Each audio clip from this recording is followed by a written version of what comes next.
Hello and welcome to a special gathering, RELC gathering called A Contemporary History Teacher in a Contentious Time. I have a special guest with me today, Ms. Valencia Abbott. We are going to focus on trying to make a really good production and recording of this conversation. Therefore, we're going to enjoy the people that we have in attendance, but we want to make sure that we record this very well and have something to send out to the RELC members and so that they can have something to share with their friends and family as well. So, a contemporary history teacher in a contentious time. Welcome, Ms. Valencia Abbott. Greatly appreciate having you. Really. And thanks for making the time. I always welcome the space to talk about history and to talk about a profession that I love.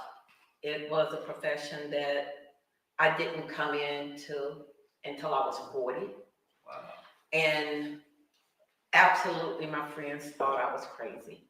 They told me that I was crazy to start teaching at 40 years old.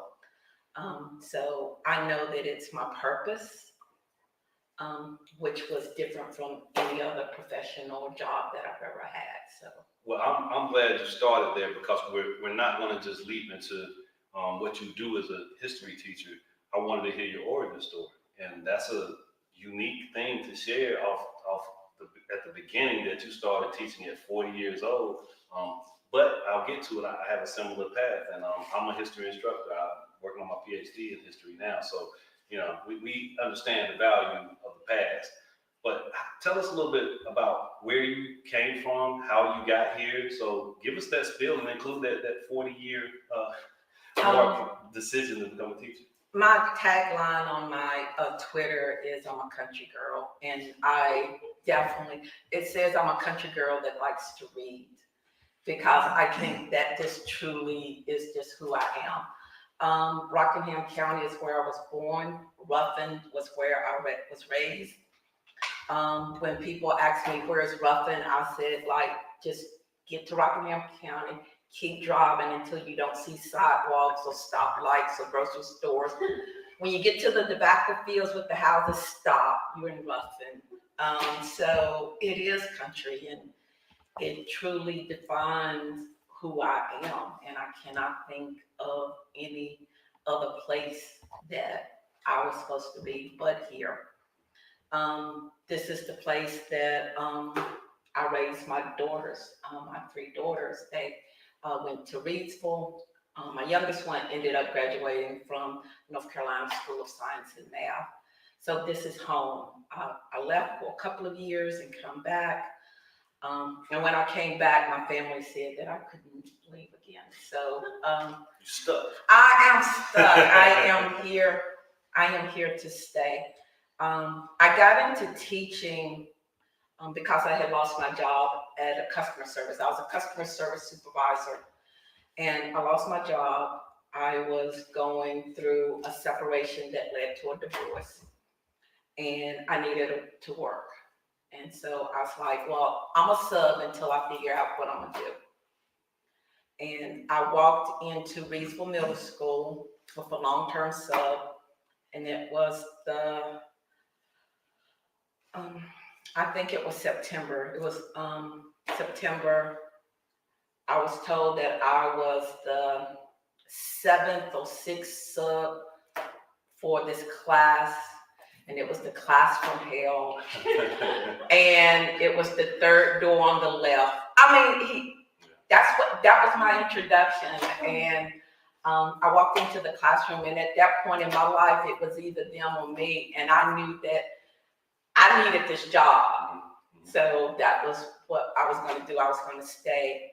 And I happened to be doing a long-term sub in a classroom that was English and history. And I really don't think it would have been the same result if I had subbed anywhere else. It was in that space that was welcoming to me. Okay. And at the end of the semester, at the end of the year, I knew that was where I was supposed to be, and I applied and became a teacher. Story, and I want to say, I think you said it's either them or you. That's the attitude to have when you are going into a space filled with young people, because somebody's got to come out alive. And hopefully, it's both. Right. And the only way I think that's absolutely going to be the outcome as if it's you as the steer of the ship. Oh yeah, they wasn't gonna run me away because I needed this job. So I was gonna do whatever it took to keep this job. So Now, I think that's a beautiful attitude to have. And you had it before you knew that that's the attitude you had to maintain in that environment to a degree. Because and it was middle school. God. So full disclosure, as I said, similar paths. So I did not even set foot on the college campus until I was in my late 20s. But fast forward through all of that, I spent some time subbing in Durham while I was trying to figure things out and ended up going to North Carolina Central University to get my master's in history. My substitution experience with elementary school kids, that's a special time. So I think from elementary to middle school, you catch them at, the kids can be really, really special at that time and challenging. Yeah, but I was a middle school teacher for 7 years, and I truly know that being a middle school teacher prepared me for high school. Absolutely prepared me for high school. Yeah. So, why is learning about our collective history so important? And I say collective because at the levels that I encounter conversations and interactions with colleagues on subject matters that are seemingly long settled, I find the blind spots because I'm coming at this from a different perspective. I'm a Black male that grew up in America, but that was exposed to literature and things that were more centering of the Black American experience. So that's how I approach it. There's something being missed at the top levels where I occupy right now in academia. So I express the need for a collective telling. So I'm asking that as a specific question. Why is learning about our collective history so important? I'm gonna answer it, I think, in 2 parts. The first one is I found out early on there's this bird, African bird, Sankofa. And it has its body turned one way and its head backwards. And it means that you go back to your past. And that truly has defined me. I don't know when I came across this information, but as far as all of my adult life, that has defined my thinking. And it's the understanding that what we've done in the past is going to help us deal with what we're doing in the present, and that is going to propel us for the future. But we have to know that past. You have to go back and get it. And to understand that, and not just from a historical standpoint, but also from a personal standpoint. To know someone's history can explain why are they acting the way that they are now. And that can be a good predictor of what you want to get in the future. So just not from that historical standpoint. And as far as, for me, the Black history, is really significant for me.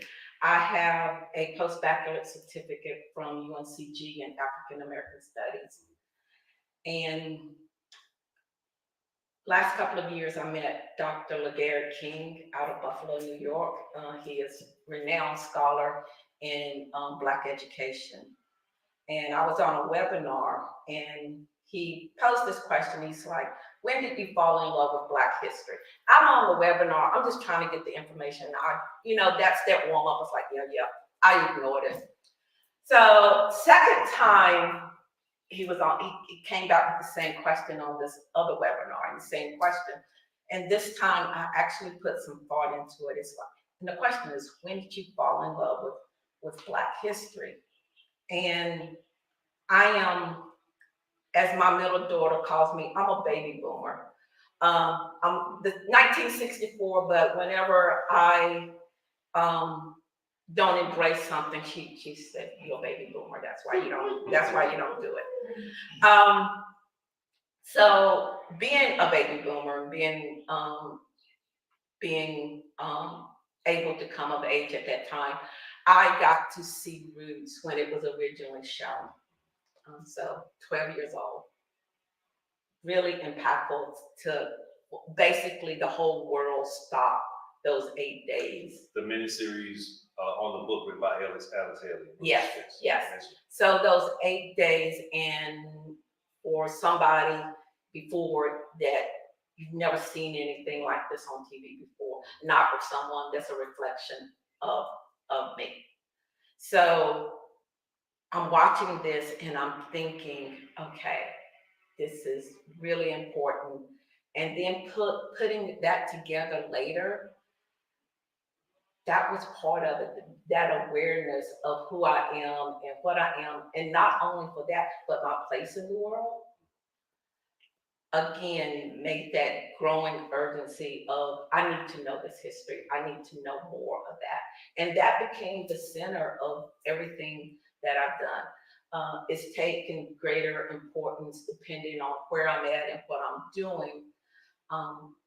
But today, in contemporary times, it is even more important because I see that it's trying to be chipped away with that. But it's always been a part of me. I remember when, way before I became a teacher, my oldest daughter was in 3rd grade at South End School, and she brought home this English project with all of these different poets, men and female, and I'm trying to figure out why this grouping, because she was supposed to pick some, and I'm looking at these groupings of names, and I couldn't make sense of why these particular names, because they were different years and everything. What I did notice was there was no Black people on this whole list, and it was probably about 20 names. So that next day I went to the school, brought a whole stack of books. I was like, you know that there are Black people that are poets. So that was before I even became a teacher, or even thought about being a teacher, that just centers what I'm going to put out there all the time. It's funny that you mentioned poetry. I was recently in Graham, and I was reading to some students. And I had also recently been to the new museum in Charleston. And the last thing you see on a particular side of the museum after you go through the entirety of, as they have it depicted, the Black experience in America, the last thing you see is a poem from Langston Hughes. And I shared that with one of the students. Yeah, that's not a good thing to have 20 poets and not one of them be someone of the caliber of Langston Hughes. Yeah, I know that for a lot of people, especially with social media and with my involvement with the MARC and becoming more public with this. So for some, they may think that this is a recent occurrence, but for me, this is just who I am. But I want to kind of preface that with I guess, a good feeling moment, and I know I've had them, so I'm guessing you have too. Can you tell us about a time where you saw a light bulb go off in a student, or a student that had a light bulb moment? And it could be your daughters. I know you're fond of them. So there's a light. Yeah, I kind of like them. Yeah. A light bulb moment.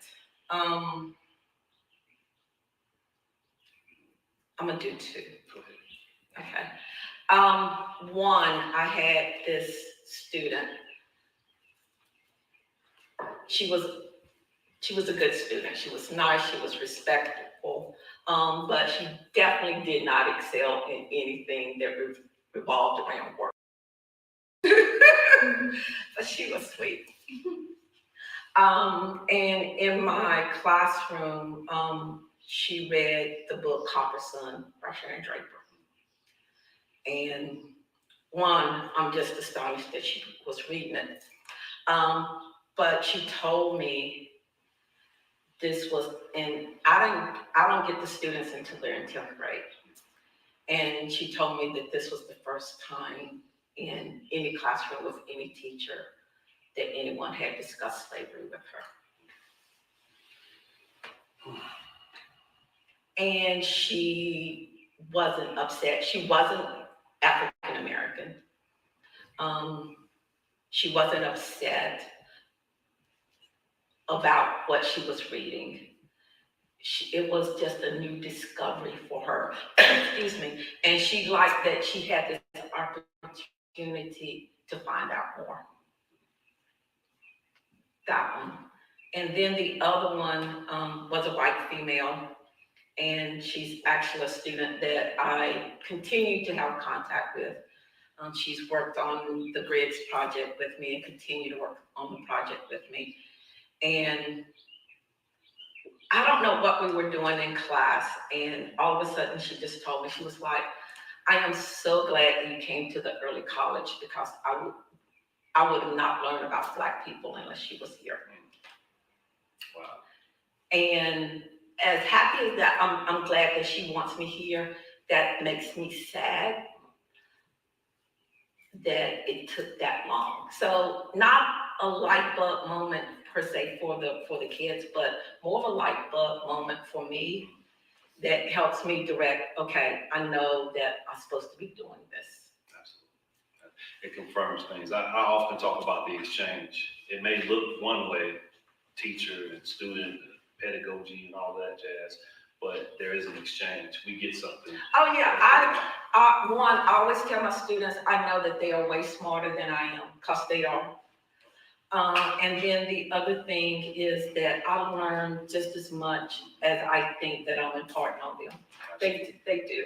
I totally agree with that. So we're going to get kind of into, again, the topic of our discussion, and that's being a history teacher right now is something I'm certain is challenging. So what obstacles are you facing as a history teacher in our current social climate? And I say that because you got to live in it, right? You got to watch the news, you got to interact with people in your town that are not your students. So there's not a silo that you're able to exist in terms of being a history teacher. So how do you deal with some of these obstacles? And what are those obstacles? One, being Black and a female teacher in this county and teaching the subjects that I teach. Up until 2 years ago, I was the only teacher of color at the high school level in social studies. I'm talking about all the schools. So we got 5 high schools and multiple teachers at each school. So up until 2 years ago, I was the only teacher of color with that. So that in itself is because you don't have a network that you feel absolutely comfortable with. So with that being understood, that there is obstacles that exist, is there a point in time, and how long have you been teaching? 19 years. 19 years. So in this 19 years of being an educator, did you notice a shift in how you were received societally, or did you notice the obstacles as they appeared, or have they always been there? Well, for social studies, for history, most of the teachers were male, and I think are probably still male.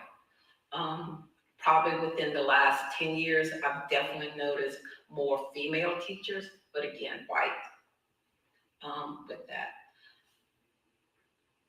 Do not come in contact in this area. Now, when I go outside of this area, I do come in contact with more Black history teachers, but that's just from those networks that I've already set up. But in this area, no.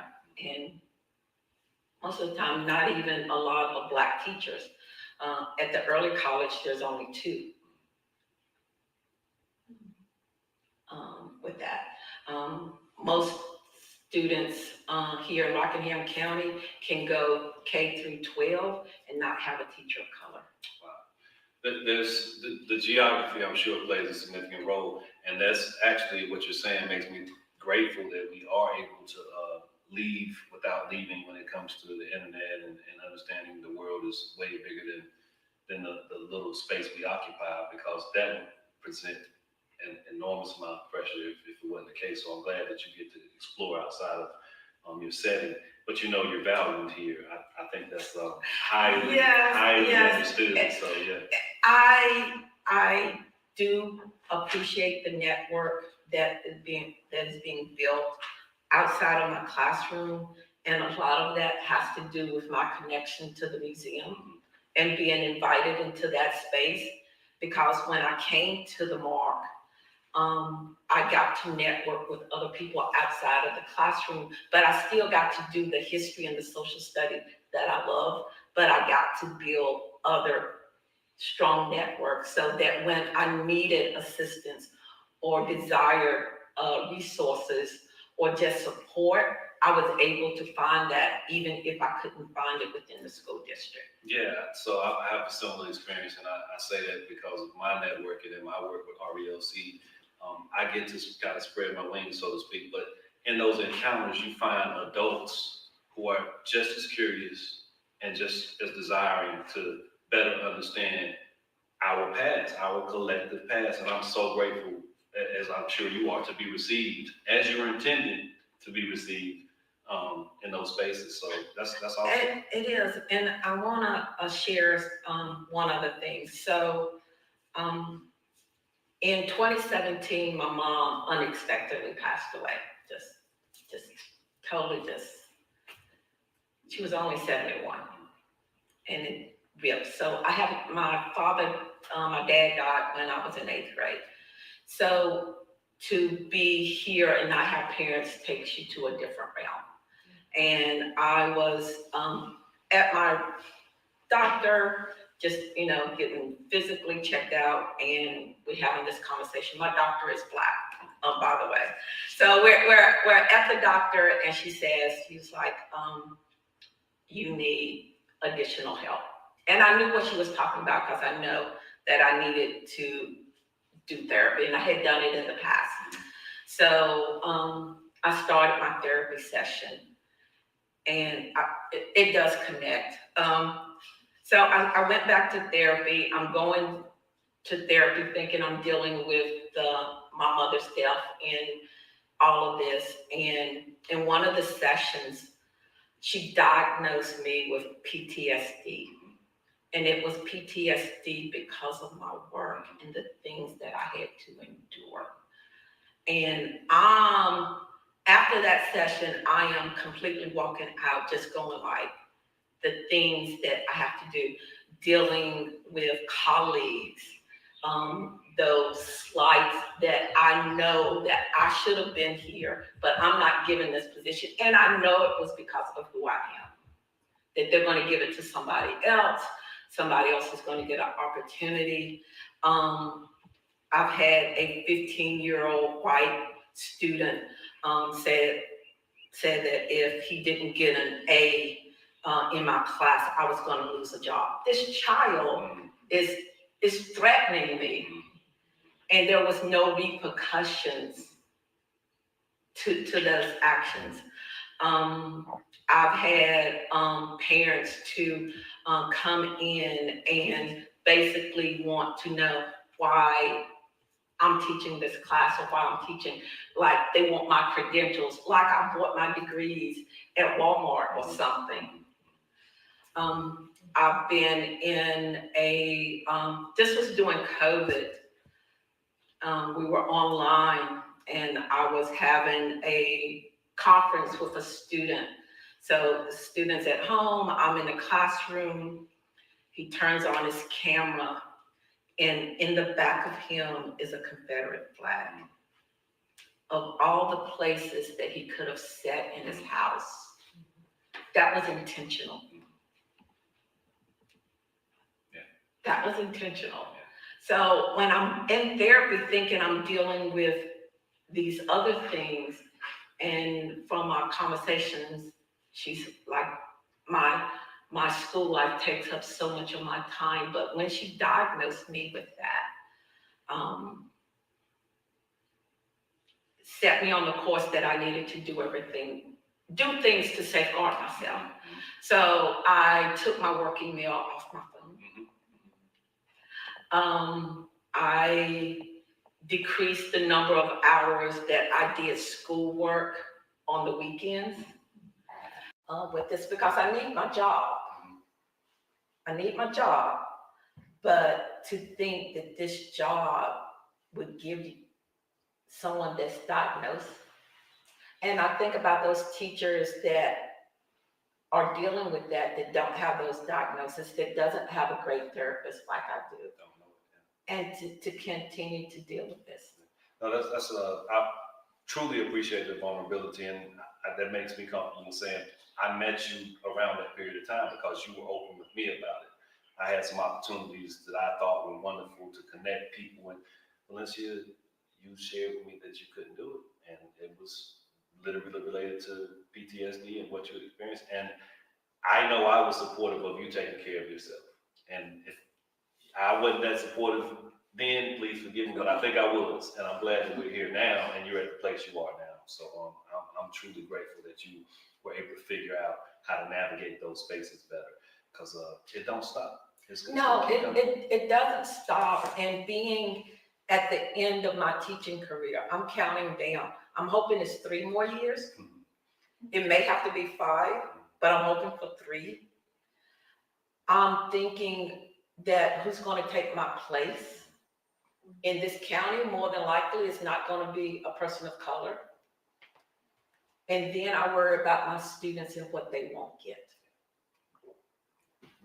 So that's one of the reasons that I say yes to these things, because I want to make it easier for whoever comes into this space. I don't care what color, race, ethnicity they are, but to create a space so that they want to teach, because we really do need great teachers. Absolutely. We have to guard against there being another opportunity presented, and we know the fight for it's there to kind of replicate some of what took place in our public education systems before. And that leads me to the next question, and if that hangs anybody up, I'll further explain after I ask the next question.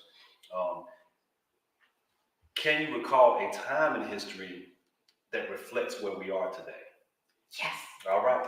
Maybe I'll get to unpack what I just said as well. Go ahead. Yes, absolutely. Yes, I'm glad, because I wanted to do this, and I didn't know if I was going to get a chance. Yeah. All right.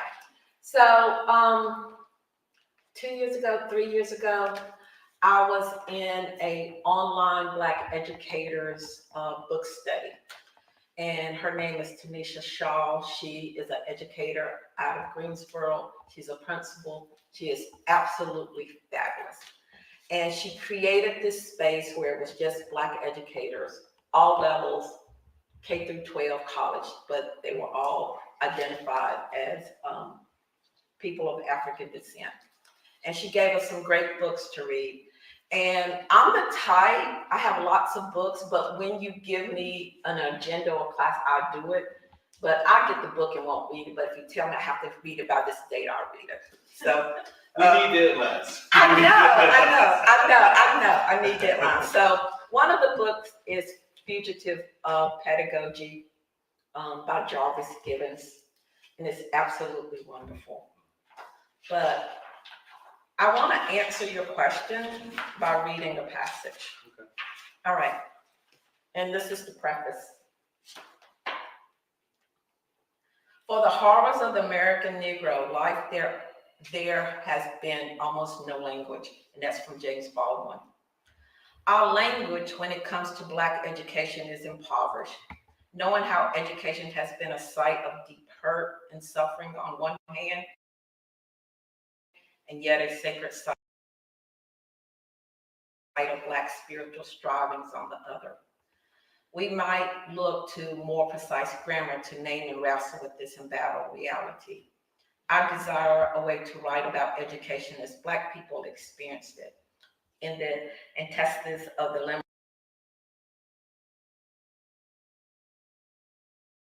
liminal reality, wedged between their collective striving and the anti-Black domination they sought to escape. A way of writing that would account for the intentional ways Black people navigate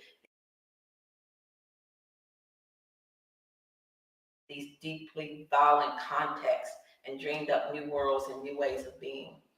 The problem with language is that one plagues Black education studies and one that is widespread in the academy more generally. Because for so long, Black life has been a problem for thought, only language that has beyond the description can aid the observer who desire to shift through such a little paradox and the futures it structures, but not just any language will do. Now, I want to get to this part. Cassie McGee read to her class in a steady, measured tone, quietly engaging in a calculated act of subversion. She was Black, 28 years old, and taught history in 1933, 1934 at the only Black secondary school in Webster Parish, Louisiana. The state's all-white Department of Education had local school board give her clear instructions. Teachers was to keep a prepared outline openly displayed on their desk, which they were to follow closely to acquaint their students with the targeted learning objectives. Black educators and family in Webster Parish had little formal control over curriculum, even though the school was paid with funds raised by double taxing themselves, cultivating neighborhoods, patches of cotton that they handed over to local school officials. Despite being tax-paying citizens, Black found state allotments of resources to be far less than their children's education as compared with white children. On many occasions, McGee made what she deemed necessary revisions to the mandatory curriculum based on her own judgment and perhaps the recommendation of fellow Black teachers.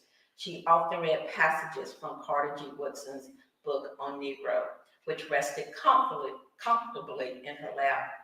She kept the book out of sight, understanding the likely repercussions were she to be caught. Like most Black educators, Ms. McGee was a public employee and vulnerable to the disciplinary practice of Jim Crow authorities. But she was undeterred. She read to us from the book. One of McGee's students recounted when the principal would come in, she would simply lift her eyes to the outline that resided on the desk and teach us from the outline. When the principal disappeared, her eyes went back to the book on her lap. So to answer your question, I don't think there's not been a time that we're not doing. It's just the same thing over and over again. So it's not 1933 or 1934, but there's still, we're having to put the book on our lap and go with that. And I think we started there in this conversation somewhat about just disrupting those intentionalized blind spots. There is a willful disregard for we have to really problematize what came before in order to fill those blind spots. And what you just read, and that was a wonderful, that makes me really want to get into that book. That's a wonderful passage.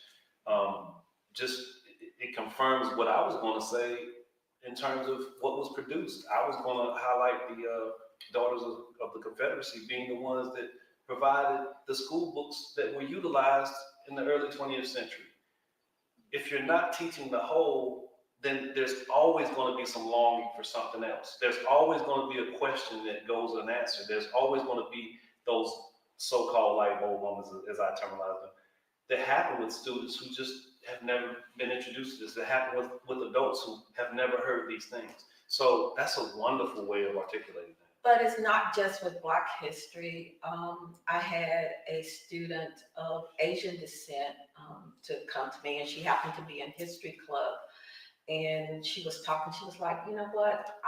She just said this in passing. She said, you know, I haven't seen me in the curriculum or at the school. And she had been in my classroom. And that was my light bulb moment. I stopped. I was like, okay, we're gonna fix this. And it was near the end of the year. So I spent that summer delving deep into Asian and Asian American history. I came back with new resources to add into my curriculum. And she ended up doing our first Chinese New Year for History Club because of that. So it's not Black history, it's that people want to be validated and to know that they matter, and they have to see themselves in their schoolwork, in their school, in the matter. Especially if you don't physically see that person in your school, you need to see it somewhere. Absolutely.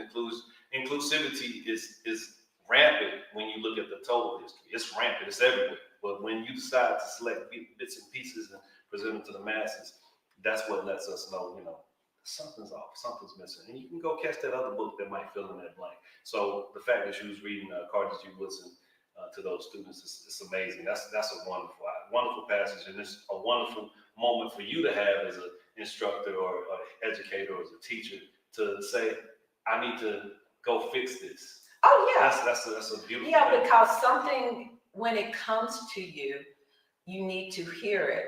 And a lot of people will ignore it because it's hurtful, or I could have taken that because she was in my class and I could have taken offense. Well, I'm not going to take offense. I needed to hear that because it was something that I needed to fix. And a lot of people don't, and they choose not to because it's easier not to. Believe me, there are a lot of times I was like, you know what?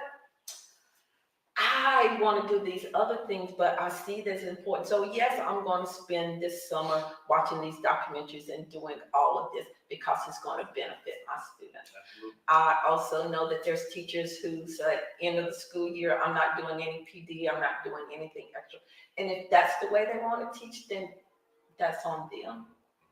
I'm just not going to do that to my kids. I am a total supporter of that approach. I was teaching on World War I, actually world history up until 1945, I believe. They covered World War I, so I incorporated a book by Chad L. Williams called Torchbearers of Democracy, and it's about the Black American experience in World War I. It's something that's not talked about, thought about. It's something that is glossed over, but there are these moments that we get the opportunity to truly highlight and shed light on that blind spot. So I celebrate you for that. And even if it's not intentional, when I started at the early college, one of the things that I noticed was that my male students were not reading. Overall, they were not reading, and I was like, okay, what can I do to get them to read? And I researched, and I came to the point that graphic novels was a way to reach male students at a higher level. So I researched and found a graphic novel, and it happened to be about Black people. It was the Harlem Hellfighters. Mm-hmm. Yeah. So my search didn't take me to find Black literature. It just happened that fit what I needed. And for some of my students, they said this was the first time that they read a book page cover to cover in high school. I love it. One of my biggest bits of advice to any parents or anybody that's having trouble with their young person reading is find out what they're interested in. That's what you do. That's beautiful that you did that. I love it. So as we wind down, I want you to tell us what endeavors are you participating in now, and of course, give us the quick and dirty, as my great friend Foushee used to say, in regards to this Duke Power Griggs thing. It was a marker dedication that I was honored to attend. So tell us about all of that. All right. So I've been in the program committee at the museum for 11 years. And from there, thinking of a program, came up with Griggs in 2018 and started the research. And that led to acknowledging the 50th anniversary in 2021. And from there, along with Lindsay Pegg and CJ Idle and a group of great people at the MARC, was applying through the North Carolina African American Heritage Commission to receive one of the 50 civil rights trail markers that's going to be across the state. So Rockingham County now has one of them. and that ceremony was in August. And then my personal goal that I had set for myself when I started this Griggs project was to get a North Carolina highway historical marker. Because I'm that person on the side of the road that sees the highway markers to get out and take pictures. And you're thinking, why is she out there taking a picture of this? I am that person. So I wanted to make sure that we got a highway historical marker, and we did. And that ceremony was in actually last Saturday with that, and that was such an emotional moment for me. I didn't realize how emotional it was. It was just seemed like all of those 5 years of all of that work to acknowledge this history, that when I started in 2018 and I asked people about this case, 99.99% of the people did not even know. And to the fact of people didn't even know that their family was part of this case. And now to get this and to even mention it, that at least I have, okay, they may not know all the details, but at least they know of it. So that is one of the projects that I'm working on. I'm also working with National Council of History Education with a grant. So this is my second year with them. The first year we focused on rural education.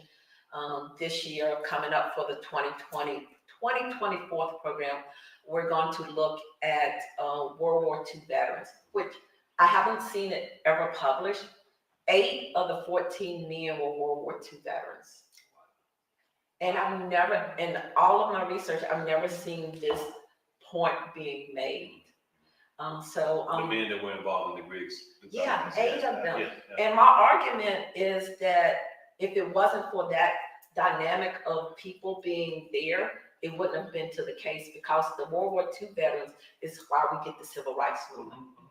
WV campaign. Yeah. Right, so those 8 being there was important, because if they hadn't been, if it was just people that wasn't World War II veterans, I don't think we would have gotten the same result. I don't even think that they would have even put the note on the table. So that one, I'm looking forward to that. I'm also working with the Education Project, because they are the ones that brought this book to my attention.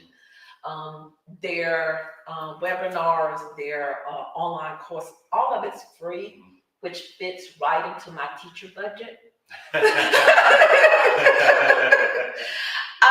So I absolutely love them, because one of the ways that I feel confident in the classroom is that I know what I'm talking about. And for them to bring those scholars, those historians, and those resources to me so that I can teach the truth, the many truths, that's important. That's awesome. I definitely take that same approach. You better not go in there and get that question that throws everything off because you didn't go do your research. Oh yeah. What you need to know. Yeah, doing the research is important. Very, very.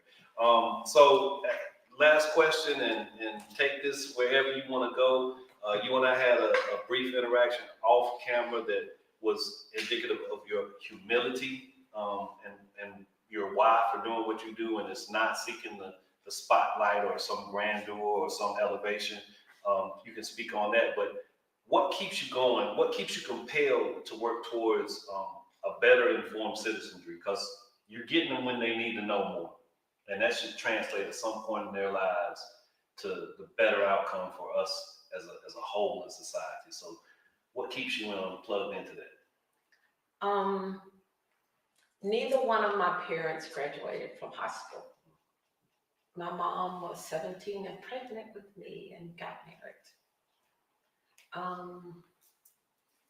All during this time, there was only one thing with my mom. All of her children was going to get a high school diploma. I thought she was going to have to kill my brother. I literally thought he was going to die. And she was going to drag his body with his diploma. Yeah, but he got it. That sounds like my sister to me. This is that story. That part, that that was important. She didn't want her children to be made. Nothing wrong with being made. She didn't want that to be the only option, that you have to take this because you don't have anything else. So servitude, she just didn't want you guys to just make that your first option. Right. With that. So that drives the education piece. I am first generation college student. No one in my immediate family had ever gone to college before. So when I went, it was more trial and error, which means a lot of error. I didn't have that to pull me up or to speak on that. I'm just trying to find my way through this. And when I became a mother, our job, well, I feel our job as a mother is to make the best life for our children. That's what we're supposed to do. Not the life that we want, but the life that they want. That's our job, is to provide that so that they can do that. If I want that for my 3 daughters, why wouldn't I want that for the students that's in my classroom? So I know that they're going to get that through an education. So yes, I am the mean teacher. I am that teacher with the high expectations. I am that teacher that parents was like, I'm not going to put her in that class. Okay, that's fine. But it's not going to make me lower my expectations, because I want your child to have the best life that they can. And that means being prepared. Pressure can make diamonds. Yes. And you are the teacher that I would come back to visit. I'm that student. I'm your brother. I had to get dragged, kicking, screaming, but a teacher like you saved me. So I'm very grateful and very glad that you were able to make time to come do this. Thank you. Truly appreciate you. Please just keep doing what you're doing. Don't stop. As long as you want to go 3 to 5. We got 3 to 5 more years. So yeah. I have one question. go ahead. Does anybody have any questions? Any thoughts from the peanut gallery? Mm-hmm. Yes, sir. So as far as books, there was a big debate about book banning. How do you feel about the book ban? My class just finished 1984, turning in their projects. Again, certain books are for certain students at certain levels. I think when a student is ready to read a book, they should have access to it. Not all books that I personally read, I would recommend to my students.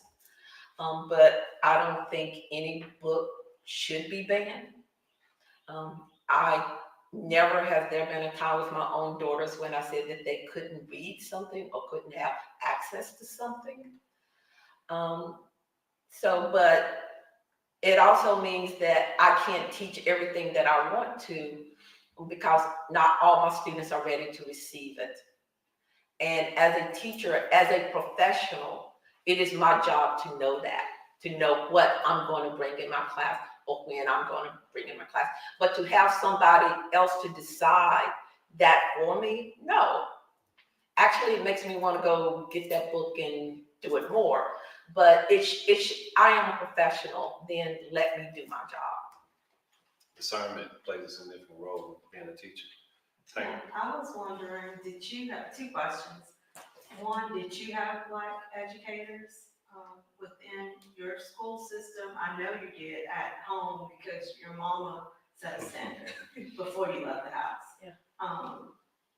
And secondly, how do you balance the opportunity to advocate versus the burden that sometimes comes along with being a Black educator? Good question. First question, yes. The best advantage of being a baby boomer is that I got to have Black educators. My 1st grade teacher was Miss Neal and Miss Price. My 4th grade teacher was Miss Jones, who was the wife of Freeman Jones, the principal that was at Lincoln. My 5th grade teacher was Miss Towns. Her husband also was an educator. My English teacher when I got to Rockingham County High was Miss Lindsay. Skip, 8th grade. 8th grade, Miss Jefferson, Miss Blackwell. And Wentworth. And Miss Kizzy, who I know that woman probably has nightmares of me being in her typing class because I was not very good. I was not very good.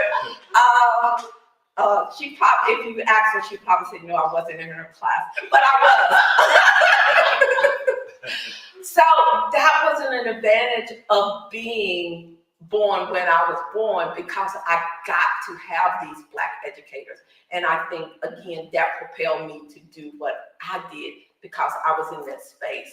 And especially during that time, as a Black teacher, you hold Black students to a different caliber. You did. Yeah. You did. And then the other one,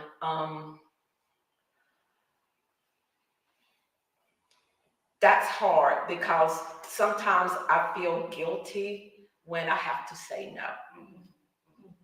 That somebody has asked me to do something and I know that it's important, but I can't. Yeah. And especially after the diagnosis, and to know that sometimes I have to step away from things.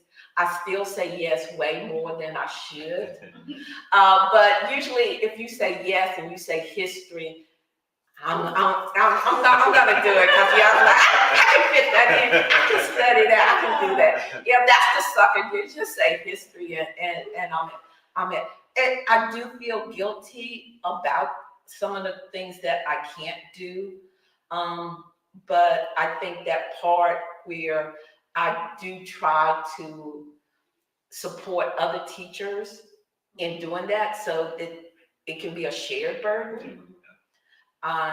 That's one of the reasons that I'm out here. And as we was talking, I was like, this part of any project is probably my least favorite part. When you're in front, you're talking and all of that. My favorite part is doing the research and putting all of that together. But this is the part that gets me the grant to get me to do the other things. So Well, I just think there should be just more teachers of color, and then it wouldn't be that way. Well, I hope we took care of you today, because this is something I'm super appreciative of. So Yes. I hope this wasn't the heavy lift. No, because you work with my schedule. We went back and forth, and tomorrow starts our fall break. So this is like, Perfect. And I am headed to DC on Thursday to hang out with my college roommate to go to the Jeffrey Osborne concert. Oh, wow. Okay.